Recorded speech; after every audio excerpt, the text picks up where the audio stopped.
In this short story, which spanned over 7 million years of human development, there is only one thing which remained constant. We cut through today, it still remains the very most important aspect in every walks of life, including your finances.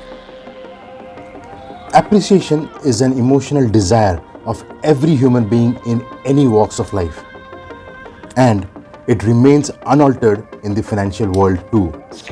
But how does it come in the financial world, and on what?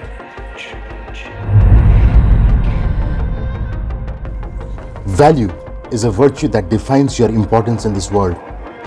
The more you have, the more you're worth, and vice versa. So if that's what it is, we should appreciate it, isn't it? But appreciate what? And how? We'll see just that. This video and the complete video series here is for everybody who is born on earth and is on the verge of taking control of his or her finances. So like this video right away and subscribe to this channel so this video can reach a lot of people.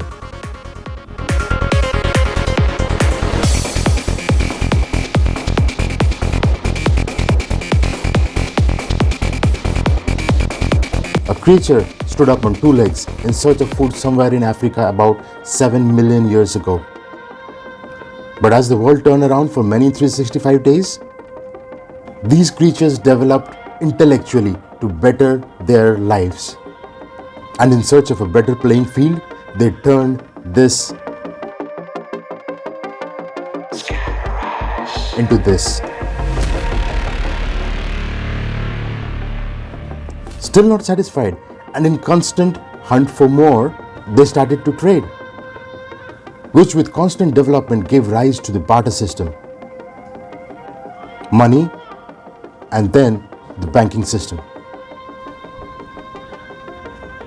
Now, before the banking system came into prominence, the savings were mostly kept under your bed or a big locker in your home. People who had access to the market invested their money into small businesses, or they got involved into private lending. But for the majority of them, the pillow was their bank.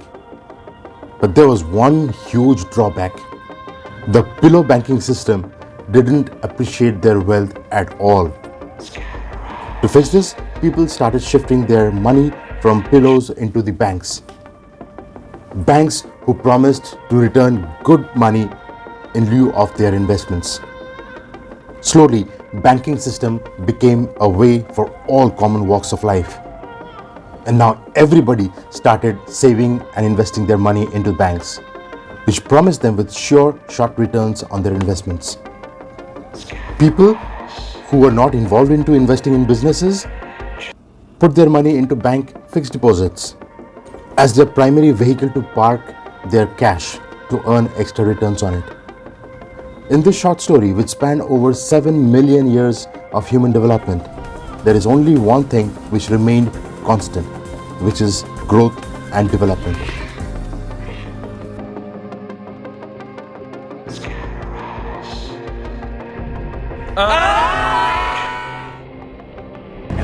Cut through today, it still remains the very most important aspect in every walks of life, including your finances.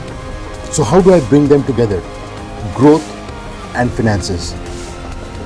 So by definition, it's an increase in the value of your finances from what it is today to what it's going to be tomorrow. But is it just that? No. Finance growth has not been easy, and it has definitely not kept its pace with the human development. And this forced human beings to come out of their traditional investing vehicles to search for something new. But what is the need of all these? Why appreciate? See, after all you do for a living, you take home a paltry sum of money, and that's all you have to run your life and your expenses. And somehow, after cutting all corners, you manage to save 20% from your earnings. Only 20%. Your work does not stop there. There are external forces which is hellbound to take this paltry amount away from you. And your sole aim would be to beat them and keep this safe and secured for your future. And this difference that you have managed to save will see your wealth grow beyond your imagination over a longer period of time into the future. So here is the mindset to grow this at a rate which is beyond your rate of inflation. Any rate of increase which is less than the rate at which your consumables grow every year, then you're at a loss. Which means you just cannot depend on the government provided inflation data. That may not be correct for you.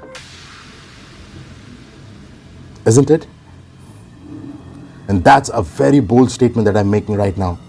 Yes, the government provided inflation data may not be the correct inflation data for you. So what do you do now? What is your new measuring stick? You need to know the items you spend your money on a regular basis, and then find out at what rate they appreciate in value on a regular basis, on a year-to-year basis. That is your specific rate of inflation. And you need to beat that rate, not what the government has provided you. Because the purpose is to grow your money, create assets, and make money which is over and beyond your specific rate of inflation. Because the purpose is to make money, create assets, and grow them at a value which is over and above the rate of inflation on which you spend your money on. And if you can, you will have a good control on your savings, and you can utilize that to make a big difference in your life. But how do I do it? What are my options? We'll discuss these in the next video. So subscribe to this channel and hit the bell icon so you'll be notified when it comes out. And if you've already figured out the basics, then this playlist will take you to the next stages of what you should be doing. It's a must watch for everybody. And if you want to see the remaining videos of this playlist, here they are. Go ahead and click on it. As of this video, adios.